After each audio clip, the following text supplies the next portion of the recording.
Buenas tardes a todos, muchas gracias por venir. Estamos muy felices para dar la bienvenida al doctor Antonio Geri Chávez de Perú. Yo soy Jeff Shumway, soy el coordinador de estudios latinoamericanos acá en BYU. Soy historiador de Latinoamérica también.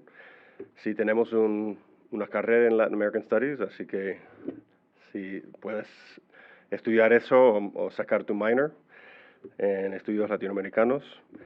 Y para el conocimiento del presidente, ¿cuántas personas acá hablan español? Que levante la mano. Pueden ver, así que estás perfectamente bien. ¿Cuántos han estado en Perú? Unos cuantos, qué bien. Bueno, como siempre acá en BYU vamos a empezar con una oración y hemos pedido a Itán Correa para dar la oración. Itán es de México y está estudiando educación en español. Itán.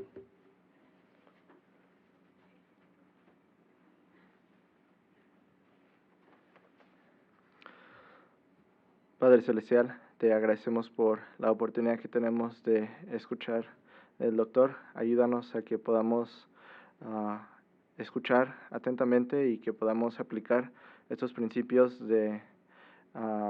estos principios técnicos en nuestra educación y también en nuestra vida, que podamos aplicar estos principios para bendecir la vida de las demás personas. Ayúdanos a consagrar nuestros estudios y que podamos aprender de una forma que podamos seguir el ejemplo de tu Hijo Jesucristo. Te rogamos que nos ayudes para que también podamos ser un ejemplo de servicio, un ejemplo en nuestra comunidad, y que podamos ayudar a las demás personas también a acercarse a seguir tu ejemplo. Te agradecemos por estas cosas y lo decimos en el nombre de Jesús. Amén. Gracias. Gracias, Itán.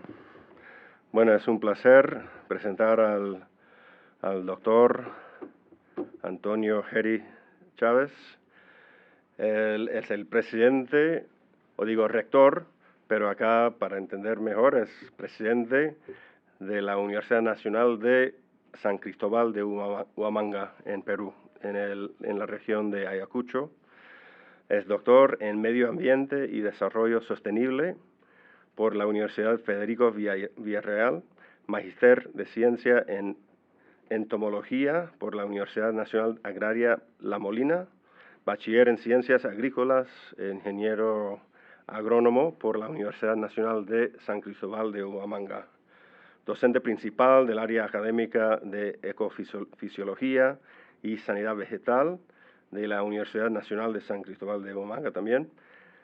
Sus líneas de investigación han sido desarrollo sostenible en el sector agrícola, apicultura, la cochinilla del carmín, control biológico de plagas, manejo integrado de plagas y cultivos andinos, entre otras cosas. Pero es un gran placer darle la bienvenida al doctor Antonio Geri.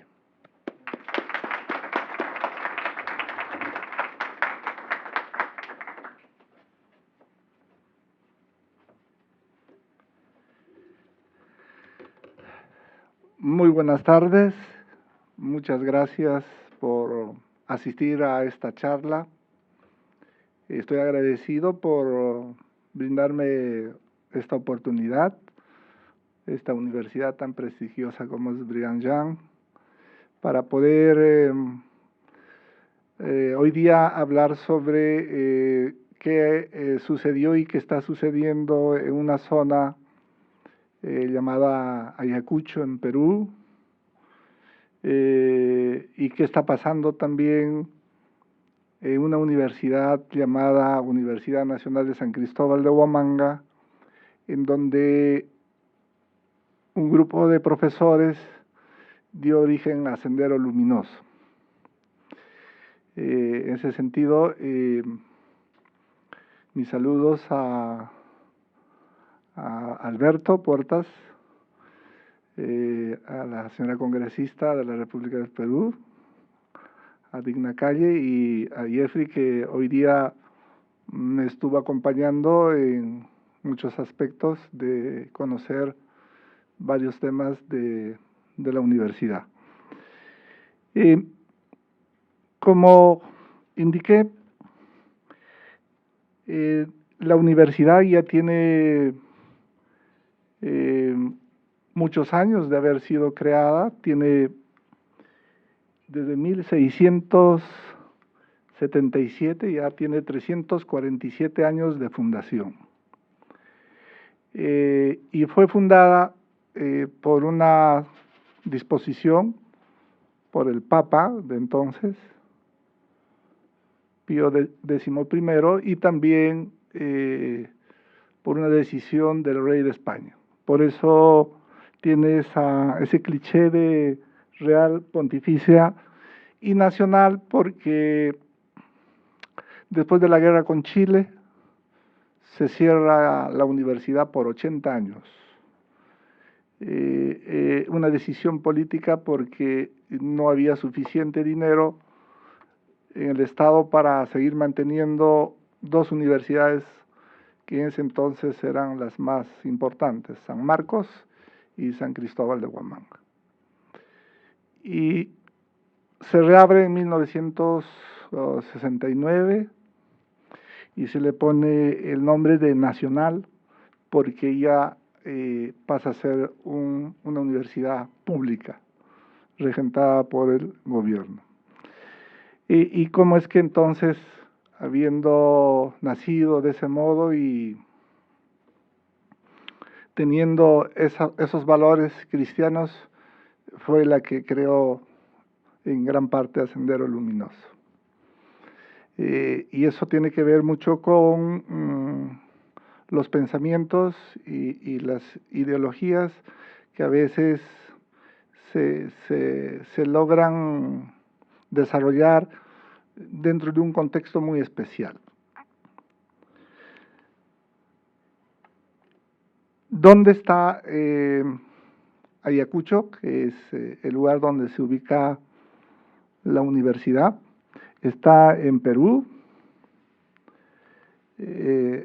está en los Andes, estamos más o menos a la capital, está a unos 2.800 metros sobre el nivel del mar, más o menos unos 9.000 pies de altura, pero también tiene zonas bastante bajas, casi al nivel del mar, hacia esta zona que colinda con otra región que se llama Arequipa, tenemos costa, y hacia esta zona que colinda hacia noroeste, tenemos la selva. Entonces, Ayacucho tiene costa, sierra y selva. Y hay una diversidad cultural en todos los Andes, pueblos con su propia cultura, su forma propia de ver, y como culturas ancestrales tienen una forma de visión holística de creer que la tierra, el suelo tiene vida, los cerros, y lo consideran como sus protectores y lo ven como parte de su coexistencia en el mundo. Una cosmovisión andina muy peculiar e interesante, pero que también está fusionado con el cristianismo y que coexisten bastante bien.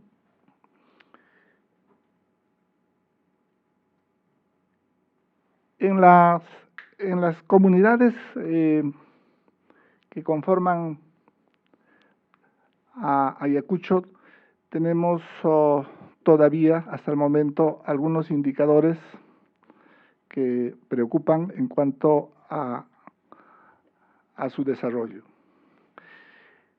Un tema que siempre se pregunta es ¿y por qué entonces Sendero Luminoso o el pensamiento de los que fundan Sendero Luminoso prospera? no es la justificación y tampoco debería de ser la razón por la cual debe ocurrir estos hechos, pero sí explican en gran medida cómo es que las personas que abrazaron el pensamiento maoísta, leninista,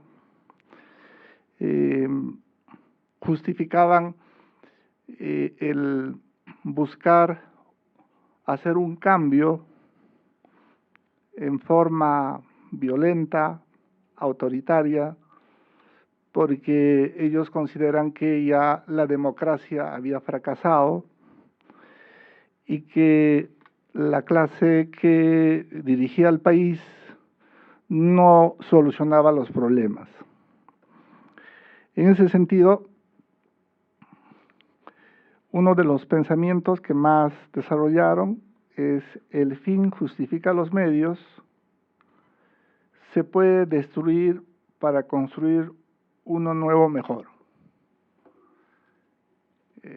Y llegando ya a un extremo, la muerte de otro ser humano al final no interesa porque estaría justificado, porque necesitamos hacer el cambio. Y siempre va a haber lo que hoy se conoce en el mundo occidental como consecuencias colaterales, ¿no? Que siempre tienen que ocurrir y hay que aceptarlo. Y en ese sentido también se plantea de que se puede destruir infraestructura, como ellos se enfocaron en la parte de electrificación. Destruyeron todas las torres de transmisión eléctrica para que los pueblos no tuvieran luz, ¿no? Y indudablemente eso fue una etapa en la cual ellos ya tenían otro objetivo. Y el otro pensamiento que ellos se enarbolaron con bastante fuerza fue tomar el poder desde el campo a la ciudad. Y uno se pregunta, ¿y por qué no desde la ciudad al campo? Y tomar el poder en forma violenta a través de un levantamiento en armas.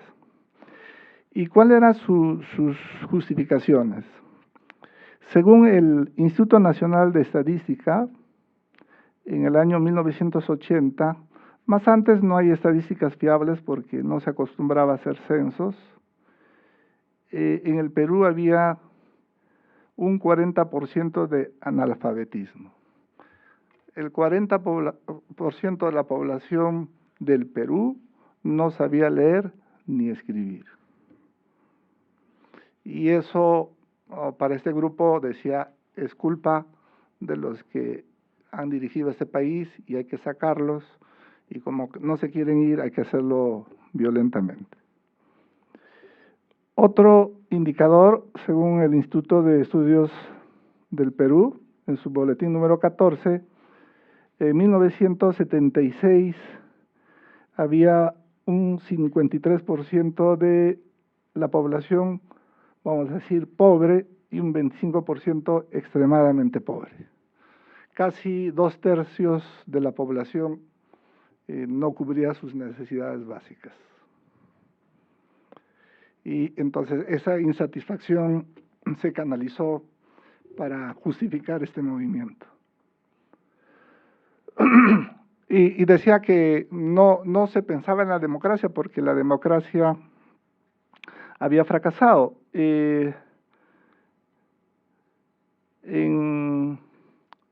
A fines de la década del 60, Juan Velasco Alvarado, un general del ejército, da un golpe de Estado en el Perú y derroca a un gobierno democrático elegido. Y él hace una reforma agraria muy agresiva, ¿no? Que es muy popular, pero luego el mismo pueblo le da la espalda y finalmente otro general, Francisco Morales, le da a Juan otro golpe de Estado y entonces no vivíamos en democracia. Cualquier protesta era reprimida, como es costumbre, por un gobierno dictatorial, un gobierno que es, en este caso, del ejército, y lo hacían con mucha violencia. Y la democracia no existía. Entonces, ahí Sendero Luminoso también plantea de que la democracia ha fracasado y se necesita otra forma de gobernar al país. Entonces, para ellos, el fin justifica los medios, significaba empezar a hacer que la población en forma armada se vaya poniendo o alineando o confluyendo en ideas para seguir impulsando este movimiento. Y esto mismo en la Universidad San Cristóbal de Huamanga se incuba en un sector bastante grande y finalmente logra su apoyo. Bien, entonces Sendero Luminoso empieza luego de mucha preparación en la década del 80, cuando vuelve la democracia. Se elige a un presidente, Fernando Belaúnde Terry, en 1980. Vuelve la democracia, pero Sendero Luminoso ya había planificado iniciar sus actividades. Y a medida que fue trabajando, tuvo muchos obstáculos y se volvió un movimiento cada vez más violento. Al inicio, ¿qué hacían? En la ciudad, al policía que se portaba mal, ellos iban y los ponían a derecho, les llamaban la atención. A los que robaban los castigaban públicamente a latigazos o les cortaban el pelo. Y entonces la población como que aplaudía y decía, bueno, algo bueno están haciendo para en algo dar cierta seguridad a la ciudad. Y luego pasaron a otra fase, que yo le llamo una especie de Robin Hood. Empezaron a saquear algunos establecimientos y a repartir los productos, llámese libros, víveres. Entonces iban a un empresario y le decían, usted tiene que colaborar, y el empresario tenía que dar su colaboración en dinero o en bienes. Lo mismo iban a una comunidad campesina y del mismo modo pedían ya sea animales, cereales producto de la cosecha, y luego lo repartían. Pero llegó un momento en que no pedían para repartir, sino para poder sobrevivir como movimiento, porque la represión era cada vez más cercana. Y entonces la población se encontró en medio. ¿Cómo es eso? Venía Sendero Luminoso a pedir colaboración, se le entregaba, y luego venía el ejército y también pedía colaboración y se le entregaba.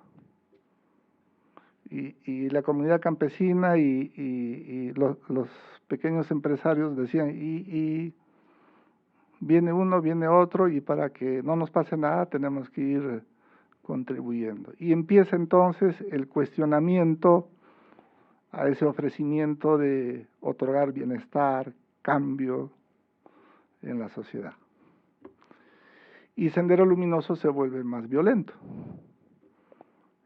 y empieza a producirse lo que se llaman las ejecuciones, bueno, nosotros le llamamos extrajudiciales, ellos le llamaban ejecuciones populares. Y identificaban a alguien que no estaba de acuerdo con sus ideas o no les había colaborado o había colaborado ya sea en ese caso con la policía, con el ejército, y los llevaban hacia un escampado, hacia un patio, y los juzgaban, se llamaba el juzgamiento popular, y empezaba el proceso de matar a las personas. El fin justifica los medios. Y obviamente la población empezó a rechazar y a cuestionar ese modo de actuar. Y ahí sucedió los hechos más fuertes fueron los siguientes. Quienes estudian y estudiaban en la Universidad Nacional de San Cristóbal de Huamanga. La gran mayoría hijos de campesinos, hijos de gente pobre, que hacían 1000 sacrificios, porque para ellos 1000 sacrificios es conseguirle un cuarto en la ciudad, darles un dinero para que se puedan alimentar y también comprarles sus materiales que necesitan. Para la gente pobre eso es un sacrificio. Y orgulloso la familia cuando alguien se gradúa. Y Sendero Luminoso dice, tú no puedes trabajar para el Estado. Y como en ese entonces, y ahora también con menos incidencia, pero en ese entonces con una gran incidencia, donde trabajaban los que egresaban de la Universidad Nacional de San Cristóbal de Huamanga, en las instituciones del Estado, en las instituciones públicas, Ministerio de Educación, Ministerio de Agricultura, etcétera, en el Poder Judicial, etcétera. Y entonces, cuando Sendero Luminoso decretaba paros armados de varios días en donde uno no podía salir de casa o solo salía de casa a la calle a jugar algún partido de fulbito o vóley, pero no podía transitar carros, no podían abrir los comercios sus puertas, etcétera. Entonces, los papás decían, bueno, tienes que trabajar, y el hijo también decía, yo ¿por qué no voy a trabajar? Entonces, ¿qué sucedió? Como castigo al que lo encontraba trabajando para el sector público, en esos días de paro que hacía Sendero Luminoso, los ejecutaba. Y entonces decían, no que está luchando por nosotros, y nuestros hijos son los que en busca de conseguir el pan de cada día los están matando. Entonces ahí el Estado forma las famosas rondas campesinas para aprovechar vamos a decir, ese rechazo popular. Y entonces, ¿dónde estaba la pobreza? Todo eso en el campo. Por eso que ellos plantean del campo a la ciudad. Y al tener problemas aquí en el campo, ya sea por las rondas campesinas, por toda la política de terror, entonces van a la ciudad, empiezan a entrar a la ciudad, y cuando empieza a haber problemas en la capital y especialmente en Miraflores, un coche bomba que explota en Tarata, marca el inicio en donde la clase política gobernante, mientras su familia no era tocada, era un problema de los ayacuchanos, un problema de la Sierra del Perú, de los marginales, eso no es un problema nuestro.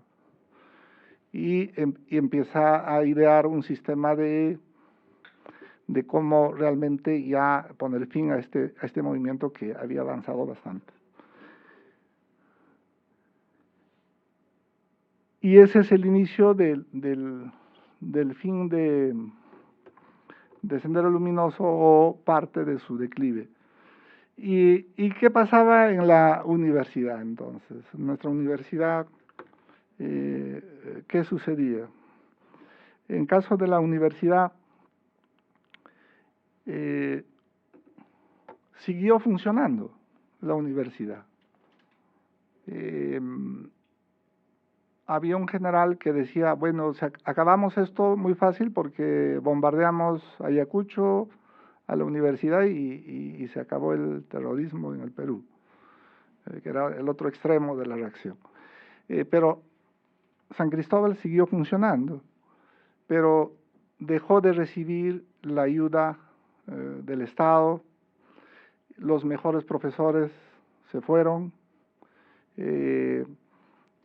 y entonces cambió su composición. Sus estudiantes eran ya estudiantes de los pueblos muy alejados, del mismo Ayacucho. Sus profesores también, sus mejores alumnos accedieron a la ayudantía, a la jefatura y luego a la cátedra, y de ese modo la universidad siguió funcionando, pero la política fue literalmente ahogarla, o sea, no cerrarla porque políticamente no convenía, pero sí ahogarla para que por sí solo deje de existir. Y entonces, pasado ya todo el problema, a partir del año 2000, San Cristóbal de Huamanga se encuentra con una brecha en infraestructura, en equipamiento, en capacidades, que se empieza a trabajar más o menos desde el año 2000. Y estamos en esa labor. En estos últimos 5 años me ha tocado conducir a esta universidad, recuperar mucho tiempo perdido, insuflar un pensamiento de que las cosas se pueden solucionar sin violencia, sino con el diálogo, que haya valores de respeto, de convivencia, y también pedir a la parte política que coadyuven a solucionar algunos problemas que ya no están enteramente en nuestras manos, ¿no? Como son los financiamientos. Así que acá está la señora congresista que nos ayuda a batallar en conseguir siempre recursos. Y Alberto Puertas, que sirvió en Ayacucho en la década del 80, junto con la congresista Digna Calla, dijeron, bueno, sé que estás trabajando en la internacionalización de la universidad, porque cuando un estudiante, un docente de Ayacucho va a otra universidad y ve otra realidad y regresa, su mente cambia.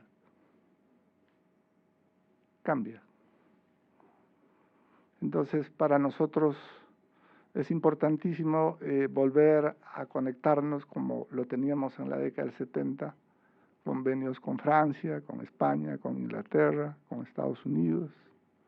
Acá en Estados Unidos en la década del 70 se capacitaron 14 docentes con Fulbright, todos salieron magísteres, doctores, y volvieron y hicieron una universidad en la década del 70 de muchísima calidad. Entonces estamos retomando ese camino y por eso yo agradezco esa oportunidad que me da la universidad de poderme acercar y compartir experiencias.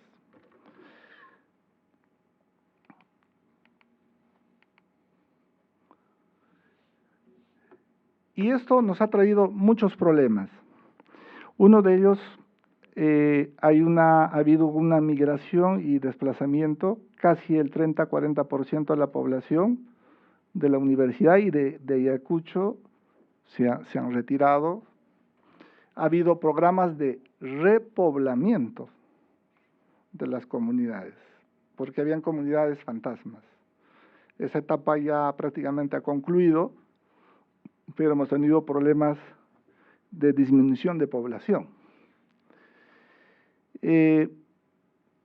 Tenemos todavía instituciones rectoras bastante débiles dentro de Ayacucho, porque siempre hay el temor de que esa actitud de hacer reformas más rápidas pueda motivar a algunos remanentes que tienen ese pensamiento a atizar todavía a algunas formas de protesta. También notamos que hubo una disminución de la calidad de los servicios en educación, salud y vivienda. Los índices de pobreza luego del COVID, estamos en 40% de pobreza y extrema pobreza en Ayacucho. Habíamos bajado a 20 y tantos antes del COVID, pero luego del COVID hemos vuelto a esos indicadores preocupantes. Y un tema que se está trabajando es cómo superar esos daños psicológicos, cómo superar este terror, que si bien es cierto estamos ya en otra generación, todavía queda estas experiencias tan amargas, ¿no? Y entonces Ayacucho, la población de Ayacucho se dice que son muy desconfiados y dicen, ¿a qué vendrá? ¿Qué quedará? Seguro que algo oculto trae. Siempre nos engañan. Entonces, eso todavía falta superar bastante, porque por todo lo vivido, ¿no? Por todo lo experimentado. Y es importante un programa de acompañamiento en la parte psicológica, más el COVID, este tema es muy relevante. Y el otro que se está superando es la estigmatización. Debemos ser claros, no es que toda la población de Ayacucho o toda la población de la Universidad San Cristóbal de Huamanga se volvió senderista, no. Fue un grupo, un núcleo que motivó todo ese movimiento. Y entonces el ayacuchano, que nunca fue senderista, el universitario san cristobalino, que nunca fue senderista, solo por haber nacido en Ayacucho, solo por haber estudiado en la universidad, nunca conseguía trabajo, porque estaba estigmatizado. Y eso ha sido una tarea también constante desde el 2000, recuperar y hacer ver que nuestros egresados son buenos estudiantes, tienen valores, ¿no? Contribuyen al desarrollo. Ayacucho no siempre es una población que está enmarcada en la violencia, etcétera. Entonces, ya en los últimos tiempos tenemos bastante calma y eso también ha permitido avanzar en muchos aspectos. Y este es lo que tenemos que seguir trabajando más allá. Luego de la tormenta viene la calma y como siempre es el espíritu, porque todos vivimos momentos difíciles en nuestras vidas. No todo es fácil y se da como uno quisiera que se dé la vida. Es subida y bajadas, y a veces en lo personal bastante críticos. Entonces, pero lo que no podemos perder es la esperanza.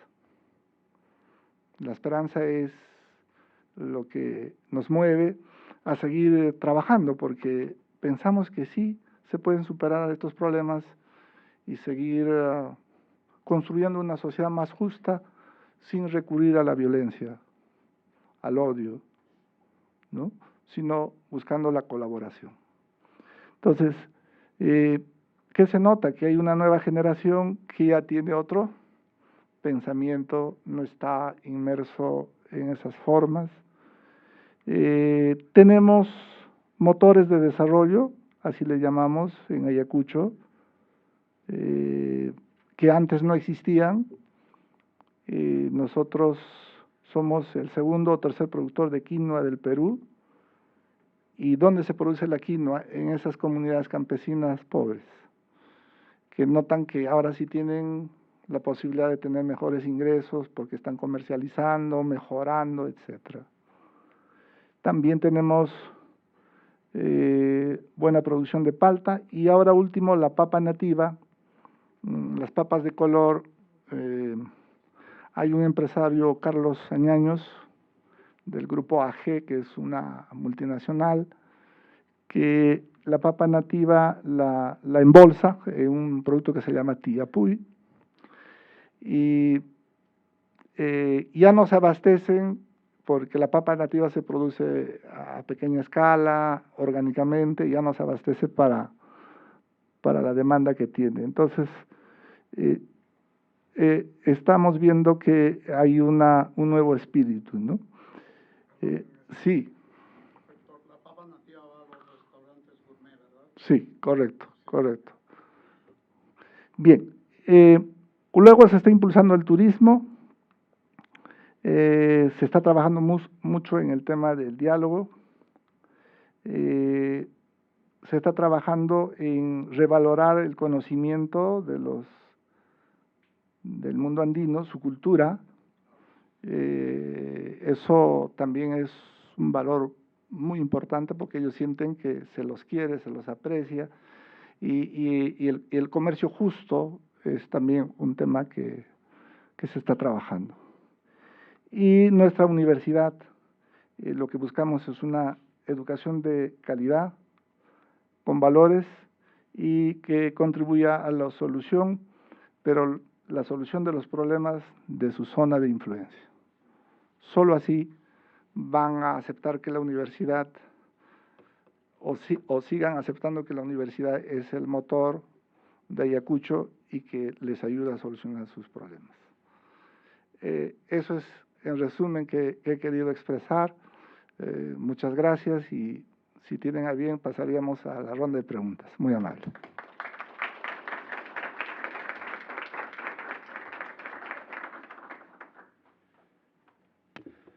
Muchas gracias, doctor. Antes de recibir preguntas, vamos a dar unos minutos a Alberto Puertas, que quiere hablarnos. Gracias por venir.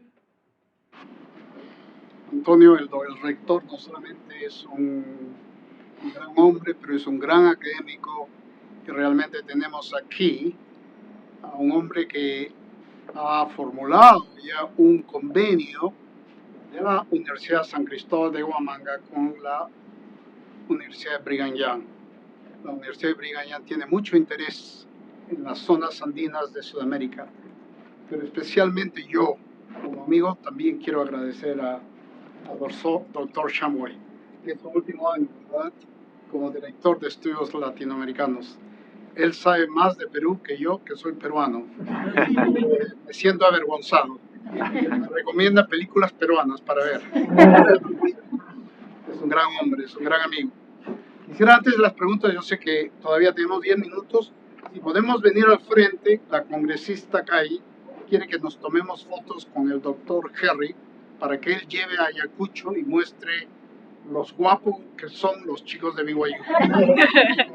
Pueden venir acá y después él va a contestar sus preguntas. We do have time for questions, so if you have a question Stay for the question. si tienen una pregunta, pueden ponerse de pie, presentarte rapidito, tu nombre, qué estás estudiando y quizás de dónde eres, y hacer la pregunta al doctor. Preguntas. Con confianza, dice el doctor. Bueno, Soy Matthew, soy de Texas, estudio las estadísticas y mi pregunta era ¿cuántos años tenía usted cuando esas cosas estaban tipo, sucediendo?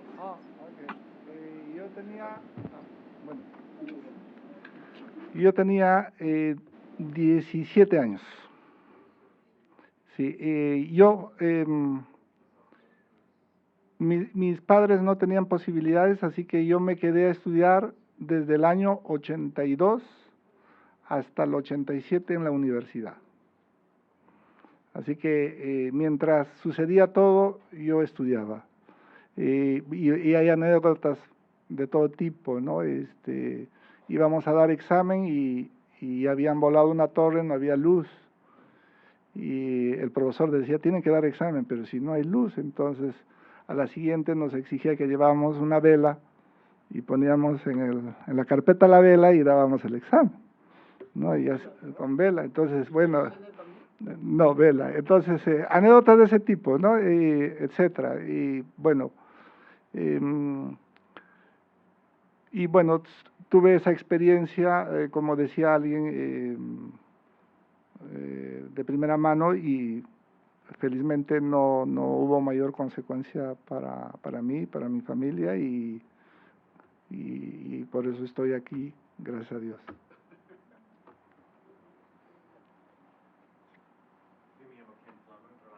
Centro de aprendizaje y enseñanza. Y quiero saber que ahora, hoy en día, hay algunos rasgos de esta ideología del sendero luminoso o ya está extinguido completamente. Hay todavía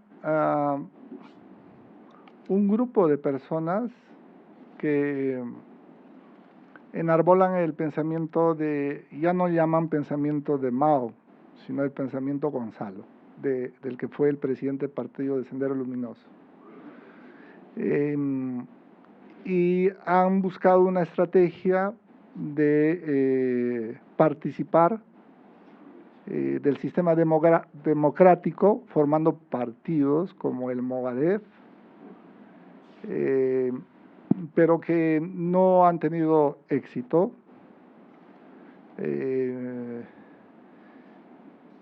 Y algunos por el tiempo ya transcurrido han sido ya liberados de la cárcel y muchos de ellos continúan con esos pensamientos, ¿no? Y bueno, lo que sucede es que ya son muy pocos y generalmente la universidad está buscando de que eso no vuelva a entrar en discusión siquiera ese tema, ¿no? Y el Estado también está bastante atento para evitar que con la fachada de un partido político puedan acceder al juego democrático, porque ellos sí ahora plantean tomar el poder a través de la democracia para hacer una especie de Cuba, una especie de Venezuela, o sea, están ahora con esa idea, ¿no? We now have a mic, so here, yeah. Okay, hola, soy Alison. Mi pregunta es, como me gustaría saber si el Sendero Luminoso ejercitaba su poder en otras regiones, o solamente en Perú, solamente en esta región. Sí, Sendero Luminoso estuvo prácticamente en todo el Perú, y donde quizás más avanzó fue en Colombia, en alianza con otros movimientos propios de Colombia. Yo asistí a una conferencia de ex rectores de la Universidad de Sao Paulo, de Colombia, Ecuador, Chile, y el rector de Colombia decía de que Sendero Luminoso era más popular que los movimientos guerrilleros propios de Colombia. Sus pintas eran más abundantes, junto con MRTA. ¿Qué hicieron los colombianos? Y es un tema que siempre yo pido, ¿no? es un camino ya establecido. Entonces, el rector contaba de que planteó un programa de cerrar brechas, subsanar deficiencias, y Colombia hizo un préstamo internacional con el Fondo Monetario Internacional, avalado por el gobierno de Estados Unidos, asesorado por el gobierno de Estados Unidos, en donde se preguntaban y se tenían que responder: ¿les falta comedor? ¿Les falta residencia de calidad? Sí, construyan. ¿Les falta profesores de calidad? Ya, contraten. ¿Les faltan salones de calidad? ¿Transporte? Sí, háganlo. Lo mismo pasó en la parte médica. Y Colombia casi duplica en ingreso per cápita al Perú. Y teniendo 2, 3 movimientos guerrilleros, progresó más que Perú. Porque hubo una decisión política de mejorar la educación y la salud. Solo por eso. Entonces, él decía, ya no tenían cómo hacer que los jóvenes lo sigan, porque ellos decían, mira, no tienes comedor, entonces ven a las filas. ¿Y ahora qué iban a decir si el comedor era de primera? Que no hay biblioteca. Si tienes biblioteca, entonces, ¿con qué los atraigo? Y terminó. Dejó de ser un problema el Sendero Luminoso en Colombia y sus propios movimientos. Ese es un ejemplo que disertó un ex rector que me pareció muy interesante e importante, ¿no?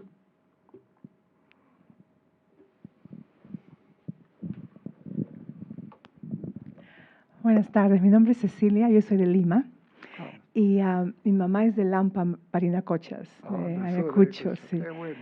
Sí, y mi pregunta es la siguiente. En el año 69, mi papá fue a la Universidad de Huamanga como catedrático, él era ingeniero químico de Lima, y fue a enseñar un cursillo por, creo que 6, 8 meses allá.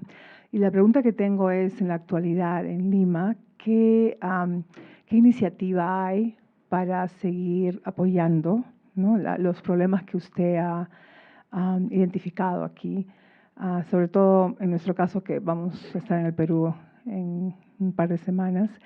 Me gustaría ver qué es lo que el gobierno está haciendo también para apoyar, ¿no? Y lamentablemente todavía tenemos esa idea de, ¿no?, Ayacucho, lo que usted acaba de decir, ¿no? Si eres de Ayacucho se te estigmatiza de esta manera, ¿no? Entonces, esa es la pregunta. ¿Qué iniciativas está viendo usted en este momento? Sí, se ha trabajado un tema que era hasta complicado políticamente y que había cierta discrepancia. ¿Cuál es? Los rectores decían, para construir nuevos pabellones, nuevo comedor, residencia, o hacer cualquier obra de infraestructura en la universidad, me tienen que dar la plata a mí. Y si no me dan la plata a la universidad, no hacemos. Eso hemos cambiado.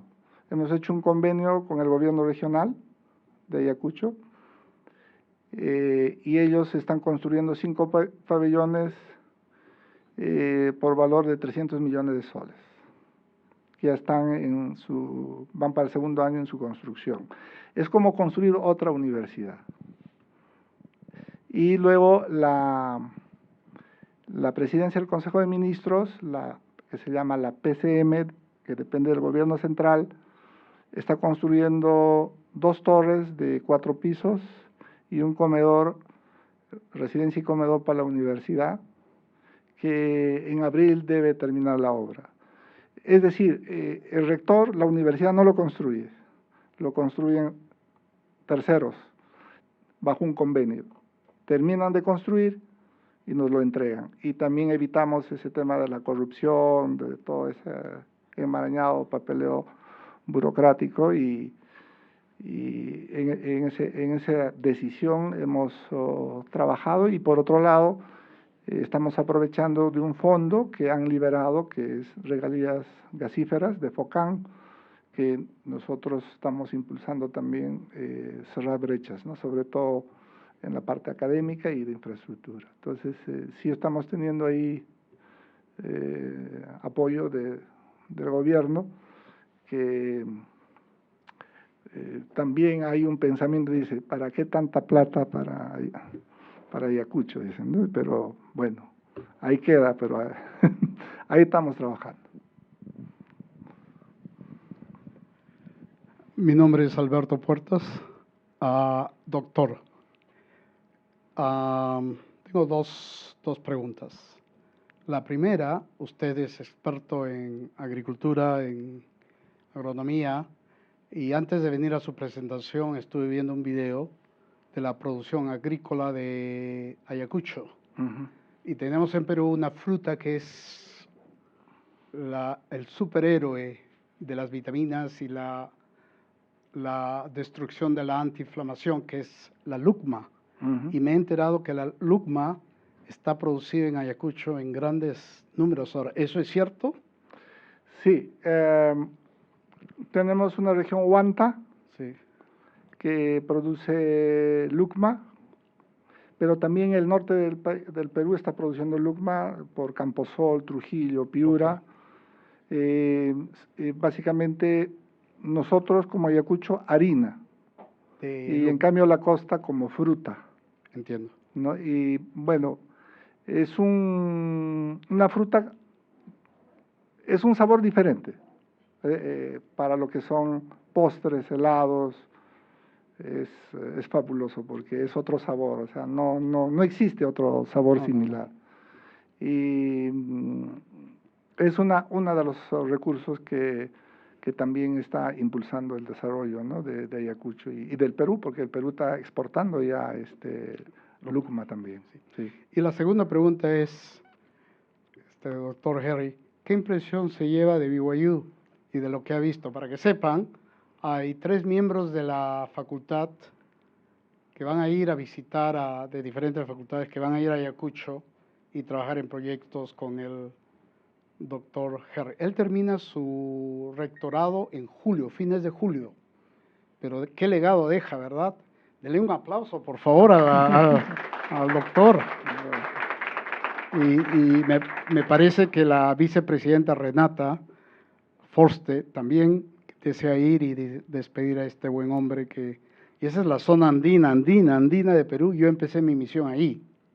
Yo aprendí a ser peruano en Ayacucho y con mucho orgullo. Doctor, ¿qué impresión se lleva de BYU? ¿Qué piensa de nosotros? Sea sincero, no se preocupe, Jeff no le va a hacer nada. Bueno, esa amabilidad, ese cariño que me han dado de colaborar, he tenido muchas dificultades hasta en el hotel, usted sabe, Alberto, y ese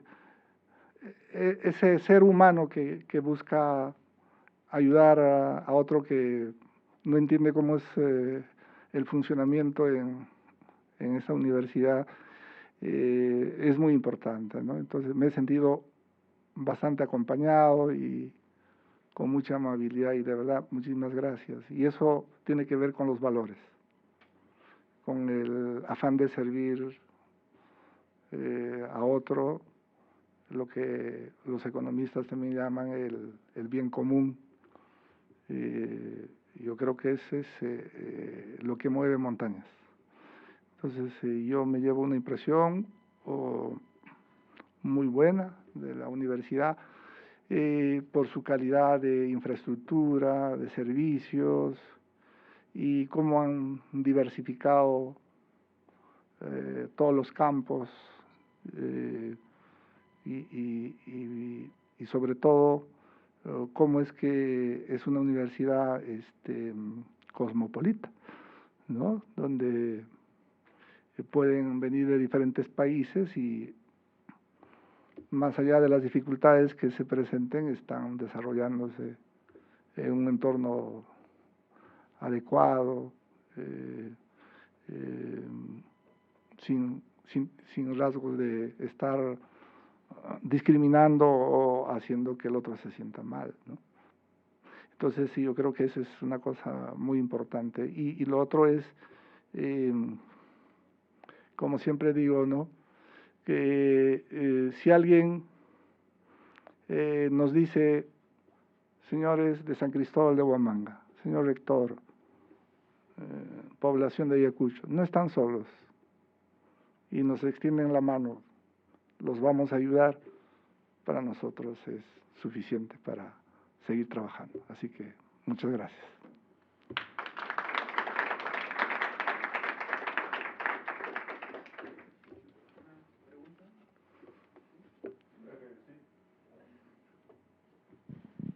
Ya, o tal vez son dos, muy rápido. Una Ya. es, como bien dice el pueblo peruano, es un pueblo, soy Marvin, de Tacna, Perú. El pueblo peruano es un pueblo religioso y ha vivido, en especial en la parte andina, una especie de sincretismo religioso en el cual ha vinculado el cristianismo con las tradiciones originarias que tiene. Y durante este periodo del terrorismo, como menciona, que arranca con fuerza en los 80, curiosamente Perú realiza un concordato con la Iglesia Católica, sus relaciones se van forjando de manera mucho más notable. La Iglesia de Jesucristo anuncia un templo que en el 86 se dedica, y en los 90, donde vemos el auge más crítico de los atentados más fuertes de Sendero Luminoso, vemos un aumento de la religiosidad en cantidad de números de adeptos o de fieles que se van agregando a las filas de las iglesias, que van en aumento. ¿Qué rol cumplió la religiosidad en ese contexto? Es una pregunta, en el contexto del terrorismo. Y una segunda pregunta es de que, si bien es cierto, en los 80 y los 90 la educación era como el blanco, era algo en lo que tener cuidado para que no vuelvan a surgir otra vez estos grupos terroristas, porque es el grupo donde salían. Hoy en día, la educación tiene otros francos de ataque, es decir, el ataque a la SUNEDU y muchas otras instituciones. Pero, ¿qué otros rubros se ven afectados por los remanentes terroristas que existen hoy en día? Es decir, ¿hay algún límite a la libertad religiosa con el tema del narcotráfico que se vive? Es decir, si las personas creen, no hablo de una religión organizada, si las personas creen en que la planta, que la naturaleza es viva, se le afecta su derecho a la libertad religiosa cuando los grupos terroristas, cuando los narcotraficantes les impiden ver a la naturaleza como ellos lo ven. Esas serían mis preguntas, gracias. Sí, una cosa que el hombre no puede olvidar es la espiritualidad. Y la espiritualidad se manifiesta de diversos modos. Si uno ve en el plano del tiempo, un microorganismo vive minutos o menos de un minuto. Y si le preguntara un microorganismo a otro microorganismo, ¿cuánto vive Antonio? Diría, vive unos 60, 70 años.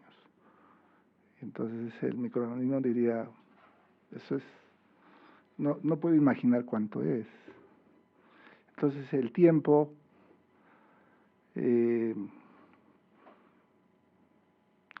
es parte de la espiritualidad, porque si no creemos, porque no nos podemos imaginar, porque es inimaginable, porque si se dice que una estrella está a 200 millones viajando a la velocidad de la luz, y eso es lo que vemos, y hay más allá todavía. Entonces, la espiritualidad hace que los hombres, que los seres humanos, veamos una conexión a todo. Y ahora se sabe que todo está conectado. La neurociencia explica de que, por ejemplo, hoy día, en esta sala, muchos de ustedes han venido con su ritmo cardíaco, sus latidos, de diferente modo, pero muchos se han alineado a mi latido del corazón. O sea, hemos latido al mismo tiempo. Eso se llama empatía. ¿Cómo ocurre eso?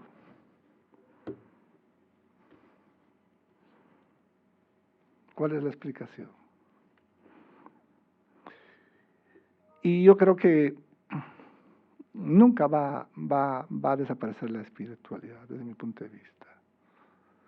Y bueno, o el grupo que es el Sendero Luminoso no quiso o no quiere que esté la espiritualidad porque precisamente no quieren que piensen en esos temas y solo se aboquen a lo material, a lo físico, a lo hoy, ¿no? Y obviamente buscan que no ingrese ese aspecto en su enfoque de desarrollo.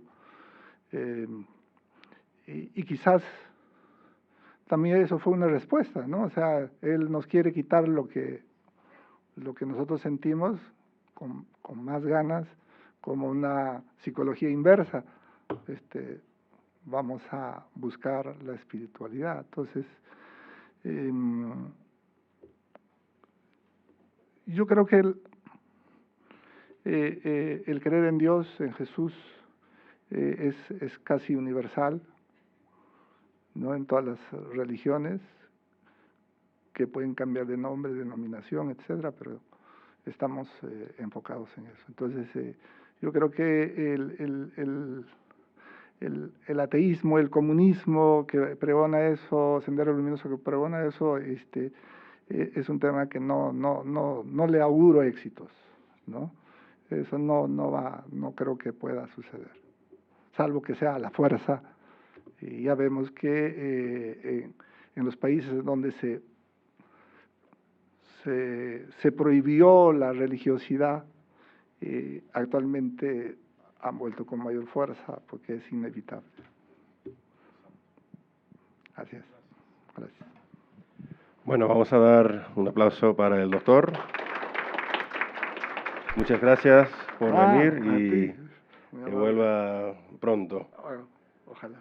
Bueno, pongo esto porque este libro me encantó. Es un libro que se lee muy bien, que cuenta la historia del Sendero Luminoso y de una forma, se puede leer fácilmente, está escrito de una forma muy, muy suave y por un antropólogo y un historiador, así que han pasado mucho tiempo en el Perú. ¿De dónde es Miguel Zappa? No sé, Latino, pero creo que sí, es latino, enseña en North Carolina, ahí, y Oren Stark es un antropólogo, creo, y no, es un libro que sí, recomiendo mucho, sí. Gracias, señor. Sí. Bueno, muchas gracias de nuevo. A ustedes. Nos vemos. Muy amable. Gracias.